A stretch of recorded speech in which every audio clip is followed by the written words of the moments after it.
अयोध्येतील राम मंदिरात 22 जानेवारी रोजी प्राणप्रतिष्ठापना सोहळा मोठ्या दिमाखात पार पडला।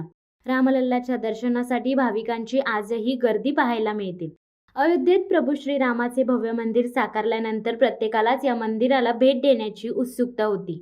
याच पार्श्वभूमीवर रोहा तालुका भारतीय जनता पक्षाच्या वतीने तालुक्यातील राम भक्तांना विशेष रेल्वे गाडीने पाठवण्याचे आयोजन गुरुवार दिनांक 15 फेब्रुवारी रोजी करण्यात आले।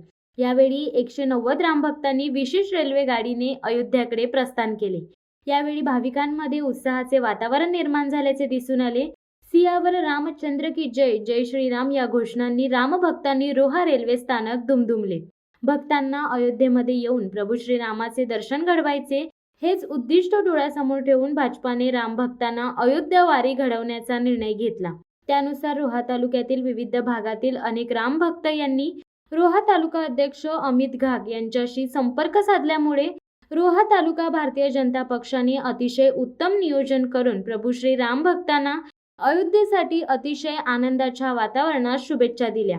यावेळी रोहा तालुका अध्यक्ष अमित घाग, दक्षिण रायगड युवा जिल्हा सरचिटणीस रोशन चाफेकर, रोहा तालुका सरचिटणीस कृष्णा बामणे, युवा मोर्चा जिल्हा चिटणीस नरेश कोकरे, युवा मोर्चा जिल्हा कार्यकारिणी सदस्य वैभव कुलकर्णी, युवा मोर्चा रोहा शहर अध्यक्ष निलेश धुमाळ, महिला जिल्हा चिटणीस श्रद्धा घाग, महिला मोर्चा ज्योती सनल कुमार, रिया कासार, संगीता फाटक, सोशल मीडिया कोकण संयोजक सनील इंगवले, सुमित रिजबूड, राकेश चापेकर, निखिल बोरोले यासह भाजपा अधिकारी व कार्यकर्ते रामभक्त उपस्थित होते।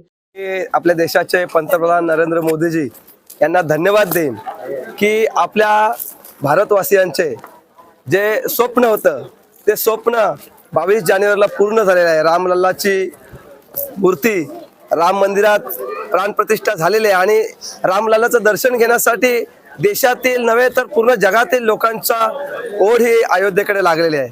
मी आपल्या भारतीय जनता पार्टी दक्षिण रायगडचा धन्यवाद देईन की त्यांच्या माध्यमातून आज माझ्या रोहा तालुक्यातील जवळजवळ 189 लोकांना अयोध्येमध्ये जाऊन श्री रामलल्लाचं दर्शन होणार आहे। मी धन्यवाद देईन माननीय उपमुख्यमंत्री देवेंद्रजी फडणवीस यांना, आमच्या कोकणचे नेते चव्हाण साहेब, रवींद्र चव्हाण साहेब यांच्या माध्यमातून ही आज रेल्वे पूर्णतः रायगड जिल्ह्यातून चाललेली आहे। मग रायगड जिल्ह्यातील 11 तालुके असतील त्या तालुक्यातील भाविक हे रामलल्लाचं दर्शन घ्यायला चाललेले आहेत। आदरणीय प्रशांतदादा ठाकूर असतील, आमदार रविशेठ पाटील असतील, या जिल्ह्याचे जिल्हाध्यक्ष धैर्यशीलदादा पाटील यांच्या मार्गदर्शनाखाली, आमचे नेते सतीशदादा धारप यांच्या मार्गदर्शनाखाली आज आमचे या प्रदेशाचे आमचे राजेजी मपारा यांच्या नियोजनाखाली हे पूर्णतः आमचे सर्व भाविक रामलल्लाचं दर्शन केलं जात आहे। मी स्वतःला भाग्यवान समजतो की आम्ही फक्त निमित्त आहोत। आमच्या माध्यमातून रोहा तालुक्यातील 189 लोक आज रामलल्लाचं दर्शन घेणार आहेत।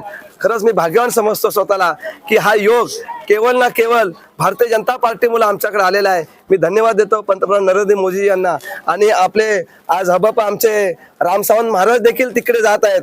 बरेच आपले वारकरी संप्रदाय जात आहे, बरेच ज्येष्ठ नागरिक जात आहेत। खरं तर त्यांच्या रूपाने आज अयोध्येमध्ये रामलल्लाचं दर्शन होणार आहे आणि ते दर्शन जणू काय आम्हीच घेणार आहोत अशी भावना आमच्या मनामध्ये आज आहे। आम्ही खूप आभारी आहोत। धन्यवाद मोदीजी। जय श्रीराम, जय श्रीराम। आज आमचे मित्र अमित शेठ घाग यांच्या मार्गदर्शनाने आणि भारतीय जनता पार्टी यांच्या मार्गदर्शनाने म्हणा किंवा यांच्या कृपेने म्हणा, आज आम्ही दादाच्या वतीने हा सर्व रोहा तालुक्यातले बरेचसे मंडळी आम्ही अयोध्येला जात आहोत।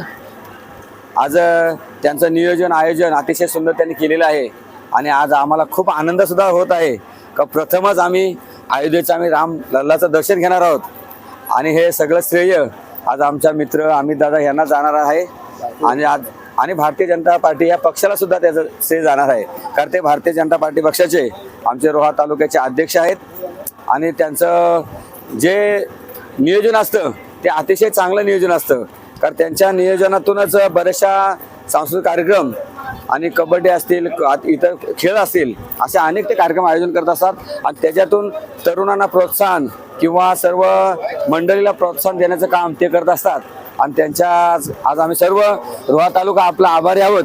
ताईंचं सुद्धा आभारी आहोत। आज माझं सुद्धा येणं मागं पुढे होतं, पण ताईचा आग्रह, अमित दादाचा आग्रह, ह्या सगळ्यांचा आग्रह आणि मला सुद्धा इच्छा होतीच, पण तुमचं प्रेम, तुमचे हे धन्यवाद आम्ही मानतो आणि रोहा तालुक्याच्या वतीने आम्ही तुमचं धन्यवाद मानतो। तर धन्यवाद। शिवसत्ता टाइम्ससाठी अक्षय जाधव, रोहा। धडक बेधडक वृत्त देणाऱ्या आपल्या शिवसत्ता टाइम्स न्यूज चॅनलला लाल बटन दाबून सबस्क्राईब करा आणि बेल आयकॉनला क्लिक करायला विसरू नका.